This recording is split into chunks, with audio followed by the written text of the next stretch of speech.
All right. Hey, everybody. Welcome back to the channel. This is Robert Smirking Gun Reviews. We are back finally with more Agents of S.H.I.E.L.D. Season 2. We are up to Episode 2, and it is called Heavy is the Head. So full spoilers if you have not seen this episode. Sorry for taking a little break on Agents of S.H.I.E.L.D. Other things have been coming up, and I've mentioned in other episodes that I've had a pretty rough couple of weeks, and then I had C2E2 in there, and things had just been kind of out of control. So I really needed to, I just didn't want to be able to not give a good amount of time and attention to the Agents of S.H.I.E.L.D. reviews. But we're back, and just to get it out of the way and trying something different. I mean, if you like these videos, please hit the like button, comment, share, subscribe, all that stuff. I don't know if that helps people to I say it always at the end, but I notice some people throw that at the beginning just to to get it out of the way and kind of for people who don't make it to the end of these videos but still like them. So I'm going to try that, and that was really awkward. It didn't feel natural yet. But anyway, I even took little notes, because this is a jam-packed episode. It's a good episode, but it's a jam-packed episode, and it just is. Some of these episodes are really dense, and for 43 minutes, they pack so much in here. But this jumps right into where we left off last week. Hunter's trapped under the flipped-over car. Hartley's dead. Idaho's dead. And even May can't get him out of there in time. I love that how she rolls up on the motorcycle and just her legs like around the SUV. It's I don't know. And then she just pops up it's May, but still from Hunter's perspective, what the hell's going on? Who is that little person running around the car? But yeah, he ends up getting taken and meets up with Talbot. But before that, May has that great motorcycle chase. I really love the way they shot it. Just like they do with some of the stunt work that, where you're supposed to believe that that's May fighting. They really wanted to make you feel like May was doing all this. Now, I don't know how they shot the stuff from, I'm not sure how they did the shots front on where she is on a motorcycle. If they had it on a rig and they were just, driving her across, or if she was really driving it. I don't know, but I kind of doubt that. But it'd be cool if she was. But that was shot really, really cool. And it kind of establishes that, Coulson makes decisions that maybe they don't agree with. And it's hard to all of a sudden have Nick Fury and Maria Hill and then go to Coulson, and who they're not used to. They're used to taking orders from, but now that he's the top dog, they're having looks like a little bit of a hard time adjusting to things. And after everybody gets back, though, and Hunter first has his meeting with Talbot, and ends up, it's just a negotiation tactic from Talbot, who wants Hunter to turn, and so he asks for $2 million and a burial for Hartley. But it's just one of those things. If you haven't seen these episodes before, you just know I know Hunter's a good guy, so he's just shining on Talbot. But when we get back to base, which is just such a, I don't know how to describe their base.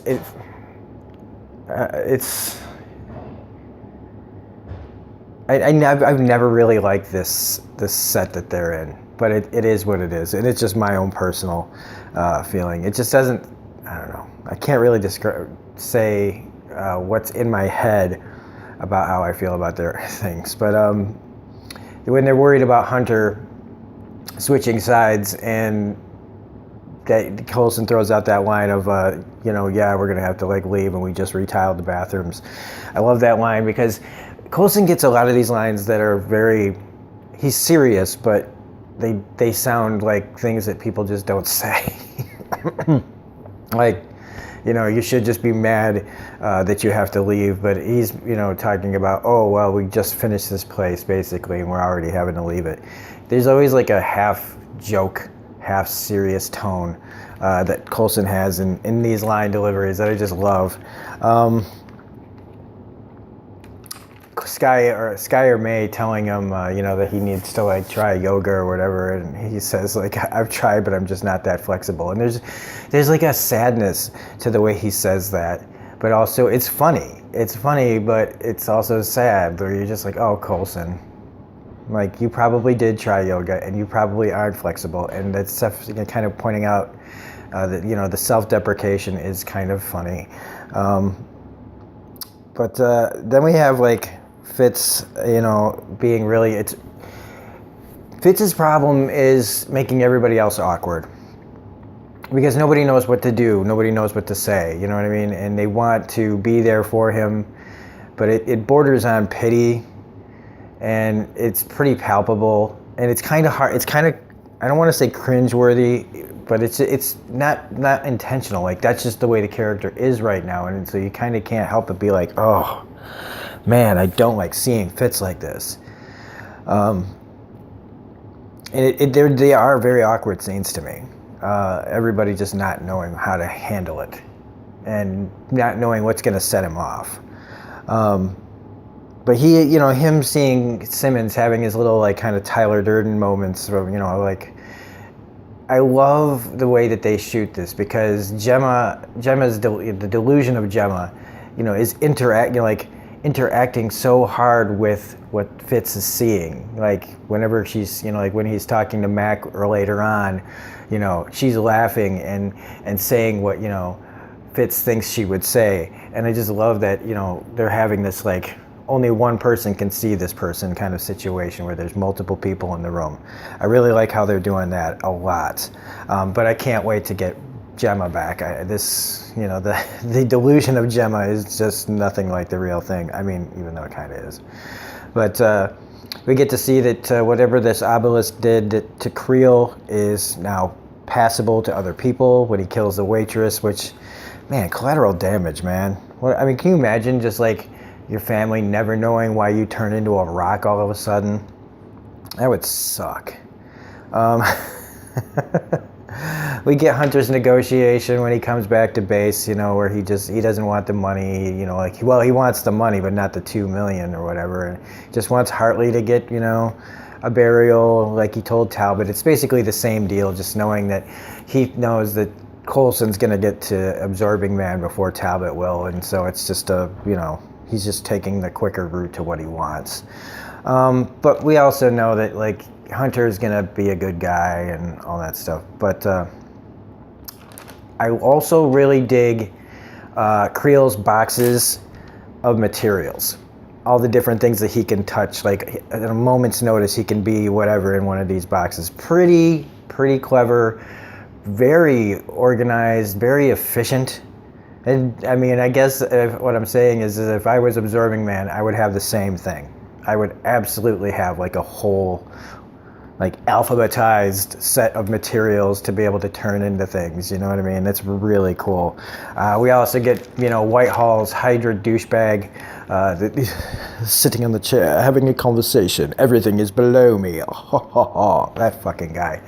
It's not the actor's fault, but I just, They just, if he had any questions about the direction of his character, they were just like douchebag, privileged white French douchebag. I don't know if it doesn't make any difference that he's French, but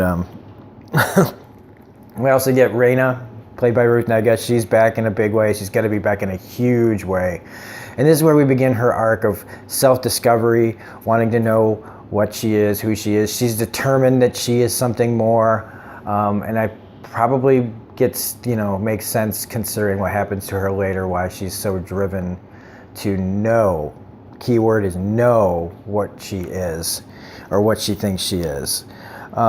We also get, I believe this is the first time Mac calls Fitz Turbo when they figure out the device to kind of overload Creel, which is really cool.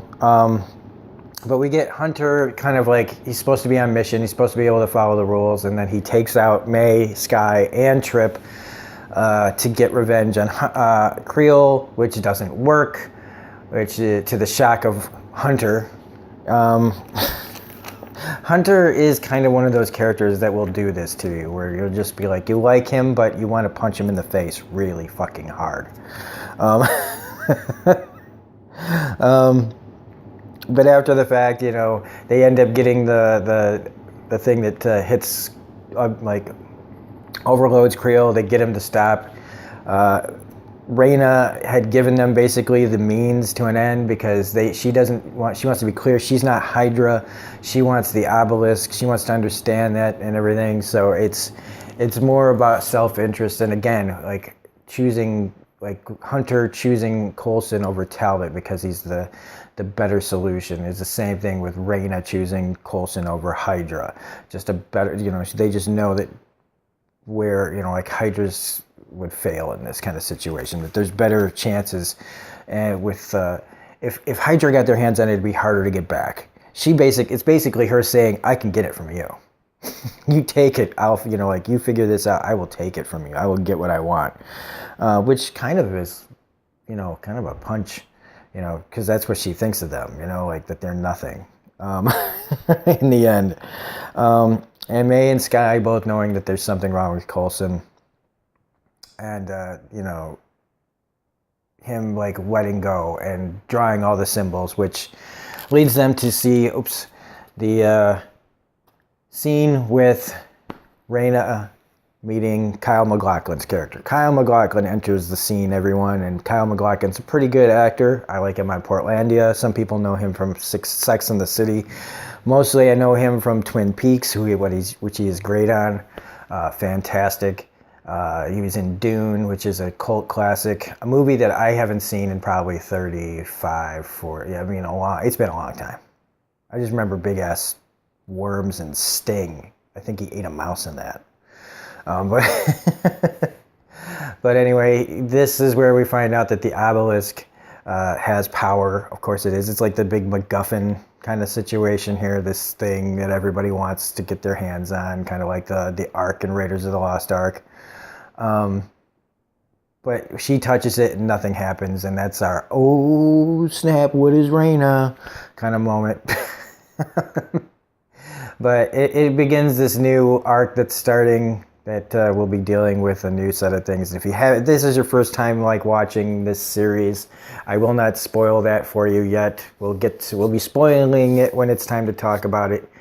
But yeah, great ending. And then we get the end scene where Coulson basically tells Talbot, look, we are the good guys. You don't believe us. We're sorry that we keep kidnapping you.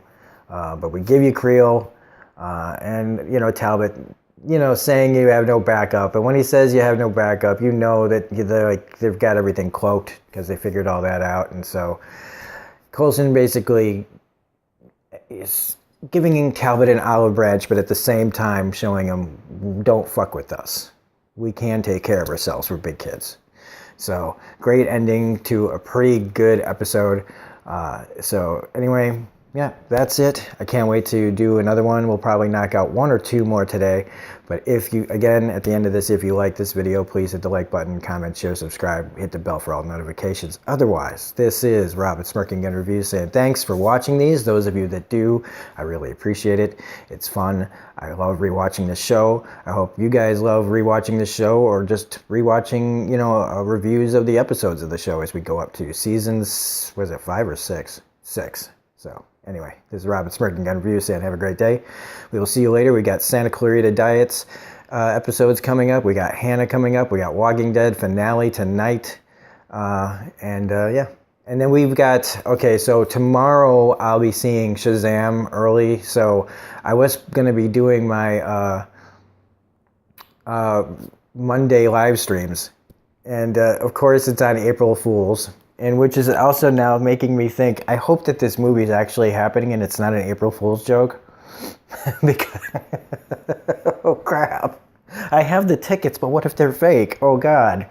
I'm overthinking, but come on. It would be a great prank. Get a whole bunch of people to think they're seeing an early screening of Shazam. You show up at the theater and nobody knows what you're talking about.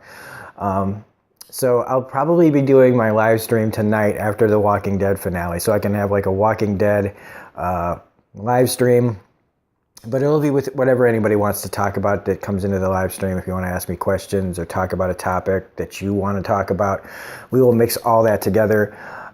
So anyway, have a great day. We will see you on the next episode. Bye.